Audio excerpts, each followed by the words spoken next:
Ashama hordoftoota fi kabajamtoota maatii warqee akkam jirtu nagaa keessanii obboleettiin keessan nagaa guutuu nagaa irraa afaan qaba. Isa nagaa kuuf nagaa keessan irraa afaa taasisee kallattii hundumatti nu gargaari waaqayyoof galanni guddaan haa ta'u. Isinis baga nagaa taatan isiniin jechuun jaalladha. Gooftaan inni nu gargaare galata ulfina guddaa fudhatu. Akkuma beekamu obboloonni keenya tokko tokko yeroo wal gorsanii jechuudha wal cabsuu otoo hin taane wal gorsuu wantoonni kun sirrii miti jedhanii wal deebisuun baay'ee gaariidha jechuudha. Keessattuu ijoolleen gola ambaa keessa jirru guyyaatti yeroo meeqa qulqullina akka godhannu nutu beeka malee namatu nu beeka miti jechuudha. Obboleettiin keenya tokko jechuudha ijoollee warra mana madaamii keessa hojjettanii afurri keessan akkas jedha bobaan keessan akkas jedha jettee miidiyaa irratti baatee ijoollee gola hambaa keessa jiran cabsuu hin qabdu jechuudha. Qulqulleeffachuun ofii fi fayyina ofiitiidhaaf iyyuu barbaachisaadha jechuudha. Garuu isheen immoo ittiin fooloo guddifachuuf ittiin immoo wantoota tokko tokko jechuudhaa fi ijoollee kana akkas gooti jechuudha. Ani kanan jedhu gorsa akkasii maalidha? Afaan keessan akkasitti aja'a maaliin keessan akkas jedha ofii kee filtiraawwan of shaffantee jechuudha. Filtiraan ol dhoksitee fuula kee dhuffattee gizee tokko ijoollee dhiiraa arrabsita, gizee tokko abboolee arrabsita, gizee tokko immoo shamarran biyya ambaa keessa jiran akka xiqqeessita. Ati kaleessa kee bakka dhuftee irraanfattetta jechuudha. Filtiraan ol dhoksitee akkasumas immoo meekaappii madaamii keetii diddibattee babbareessitee yeroo akkana baatu isa tokkoof itti tolee isa tokkoof immoo ittiin tollee akka jiraannu beekamaadha jireenyi gola hambaa keessa jechuudha. Garuu qulqullina ofii eeggachuun ofiif malee ati jetteedhaaf miti jechuudha. Akkuma dhufetti akkuma afaan keetti dhufetti haasa'uu hin qabdu obboleettii koo of sattaruun bareedaadha jechuudha. Atis ilmoo dubartiiti waan ta'eef afaan keessan akkas jedha ajaan keessan maalidha itti sittee argite moo yeroo isaanii fuula isaanii yookiin bobaa isaanii fuuffattee argite moo hafuura isaanii suuftee argite moo akkamitti hafuurri isaanii akka xiraa'ee bobaan isaanii akka xiraa'u akkamittiin adda baafatte? Anaaf gaaffiidha. Amma fakkeenyaaf mana madaamii guyyaatti yeroo meeqa qulqulleessitu kutaa keessan immoo akkam gootu? Kutaa keenyas akkuma mana isaanii qulqulleessinu kutaa keenyas qulqulleeffannaa jechuudha. Akkuma isaan shaaworii galan nus immoo shaaworii gallee qulqullina keenya eeggannaa jechuudha.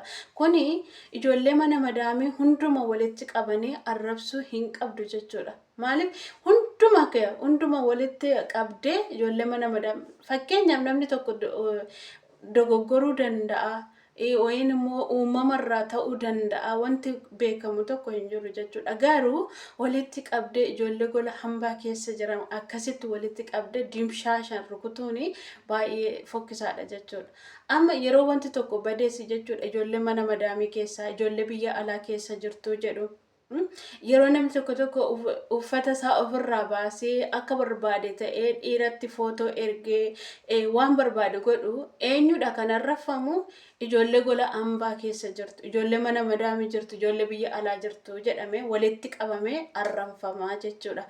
Garuu kan waan tokko raawwate nam tokko jechuudha. Nam tokkoo fi nama kumaatama meeqatu arrafama jechuudha. Akkasuma obboloonni keenya gola hambaa keessa jirta. Jaalalli jira eeyyeen. Jaalalli qaama kee suura kaasinaa ergi jedhu maali? Abbaa warraa keeyyuu yoo ta'eyyuu qaama kee akkamitti kaastee ergitee fi isaan booda immoo deebitee dhaloota hundumatu wajjiniin arrafama jechuudha. Amma obboleettiin kun yeroo baay'ee jechuudha ijoollee dhiirarraa gadi hin buutu. Shamarran irraa gadi hin buutu amma immoo deemtee ijoollee gola hambaa keessa dhufte. Ijoollee mana hambaa keessa jirtu. Ijoolleen tokko nyaata hoggaa hojjetatanii fidanii fillafiitii bakka madaamiin isaanii gaarii yoo taate isa tokkoof immoo gaarii ta'uu dhiisuu dandeessi jechuudha. Anaaf akkas naa goote madaamiin koo, anaaf akkana naa goote sarriin koo jedhanii yeroo odeessa isa tokkoof immoo gochuu dhiisuu dandeessi jechuudha. Midhaan fa'aa yeroo nyaatanii saayinaatti guutanii fillafiitii isaanii kaawwatanii kaameraa waraabanii gadi lakkisanii ani akkas garuu isa tokko immoo qooqasaa hidhatee kan bulutu jira jechuudha. Marrimmaansaa guduunfatee kan jirutu jira ijoolleen gola hambaa. Akka ati baatee asirratti miidiyaa irratti baatee odeessitu kana miti jechuudha. madaa hedduutu jira. Godaannisa hedduu qabdi ijoolleen keenya jechuudha. Bakka ciisan illee kan hin qabnetu jira. Siin mijatee waaqayyo siin bakka gaarii si kaa'ee akka barbaadde akka taatuuf yoo ta'u hin taane maaliif bakka kaleessa keehuudhaaf kaate sana yaadachaa ijoollee keessan immoo gola hambaa keessa jiraniif yaaduu qabdu jechuudha. Akka arreetti yoo nyaatan maal faayidaan isaa qaama kee wanna jechuu malee faayidaa siif hin qabu. Garuu obboloonni kee qooqa hidhatanii jiran meeqatu jira. Kan bishaan ofii isaaniitiin bitanii nyaata illee ofii isaaniitiin bitanii fayyadamanitu meeqatu jira. Isaan kanas laala. Akkasumas immoo shaamboo ofii isaaniitiin illee kan bitatanitu jira. Wantoota isaan barbaachisu kan bitataniitu mana madaamii keessa hojjetan baay'eetu jira jechuudha. Garuu akka barbaaddanitti naasayina miidiyaa kanarratti baatanii akka barbaaddanitti an akkasi akka gola kee keessa situ beeka waan ta'eef goluma kee keessa ankee kaawwadhu. Dhaloota gufachiisina. Dhaloota ganaa duuba keenya jedhu gorsa gaarii gorsaa jechuudha. Amma fakkeenyaaf gizeen kun gizee ho'ati. Waan ta'e sirriidha.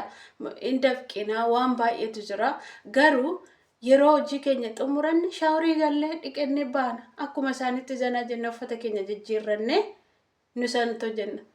Kan hojiif kan yeroo shaaworii garuu garaagarummaa qaba. Kan gizee hojjettu irfoormii kaawwattee hojjetta waan ta'eef irfoormii kee ofirraa baastee shaaworii kee galtee kan uffata kee immoo kaawwatta. Garuu yeroo nama gorsitan akkas otoo hin taane of sattara arraba keessanillee luugama itti godhadhaa jechuudha. Arlamni keessan luugama godhatu. Akka barbaaddanitti naasayina. Dhugaa rabbii akka barbaaddanitti haasa'u otoo hin taane of sattara. Dubbannaa kiyya kana keessa namni hin miidhama laata jedha. Amma fakkeenya micoon abbaa suni wayin madaamitu micoo kana gorsi jedhee sitti fidee danda'a.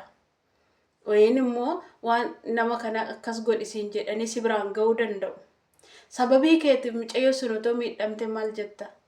Maaliif akkasnaan karaa keessaa gorsi ishee abbaa sana walitti qabdee dimshaashan ijoollee gola hambaan arrabsinii ta'u. Abbaa si biraan ga'e sana akkas isheen qulqullina hin qabdu hin ajoofti kasiin jedhe sana biraan ga'iitoo karaa keessaa gorsi gizee hojii kee xumuratti shaaworii galii gizeen kun gizee ho'ati jedhiin itti timi malee akkuma barbaaddetti haasa'ummaa inni waassa. Yeroo baay'ee nan dhaggeeffadha mucoosan takka gaafa jette dhiirri maaliin qabne mataa naa dhaabbatu maalishoo kan hin goone ara ta'e. Obboleessa qabda, abbaa qabda, yerootti kaate immoo dubartoota arrabsita, maal goota. Anumtiyyuu kan hin jedhe dubartootumti dhaqaniitumayyuu waa'uma jaalala isaanii wantoota keessa darban dhaqanitti odeeffata suniyyuu sammuun qaban dhugaa rabbii. Isheen ittiin fooloo ishee guurrachuudhaaf jettee ishiimutti hojii ishee hojjetachaa jirti. Isaan immoo dhaqanii akkas ta'e akkana ta'e. Abbooliin keenya durii akkanatti onnaadhanii. Jaalala isaanii bakkuma jiranitti abbaa warra haadha warra sootaan bakkuma jiranitti laal hiriyaan gizee durii jechuudha ofumaa ol gorfatanii annoo jedhanitti anammaa garuu miidiyaadhumarra abbaan ta'e hin gorsa yoo ta'e maaloo anaan na gorsime akkas ta'e akkana ta'e gudokkono aara ta'uu bannaatachuu ani garuu obboleetti keenya kana namuma gorsu hin qabdu firan qabdu obboleetti kiyya. Araadhii siin jedhaani karaa kiyyaa garuu namni tokko gorsi jedhee yeroo si biraan ga'e nama san karaa keessaa gorsi uumama hundumaa walitti rarrabsin jechuudha. Ijoollee gola hambaa keessa jiran walitti qabdee hin rukutin jechuudha. Yeroo namni immoo intoo jedhee ani san dhaggeeffadhu ani maalin koo maal xishoodha waan ta'eef ani hin dhaggeeffadhu waan akkasii ati hin dhaggeeffatin ati qaxaleedhame ati goobezii keenya waan ta'eef hin dhaggeeffatin waan namni siin jedhu waan namni namaan jedhu immoo fudhachuun dirqama keenyadha. Wanti kun dogoggora qaba yoo ta'e dogoggora keenyarra deebi'uun dirqama keenyadha. Sirriirra hin jirru yoo ta'e namni tokko akkuma ati nama gorsitu san namni si gorsuu danda'a waan ta'e waan namni siin jedhe sana immoo fudhachuu qabda jechuudha. Akkasumatti miti. Ani dhugaa rabbii yeroo baay'ee viidiyoo ishiin dhaggeeffadha. Takka dhiira arrabsuu, takka maal gochuu, maalishoo gochuun ani hin beeku garuu. Fakkeenya biyya ormaa keessa jirta akka barbaaddetti haasofta. Boru galtee gaa'ela godhachuu qabdu dandeessaa. Ijoollee godhachuu dandeessaa. Viidiyoon kee kun immoo in ta'a jechuudha. Hin badu. Maaliif haati keenya edda akkasittiin hojii ishii kana ture jechuu danda'u.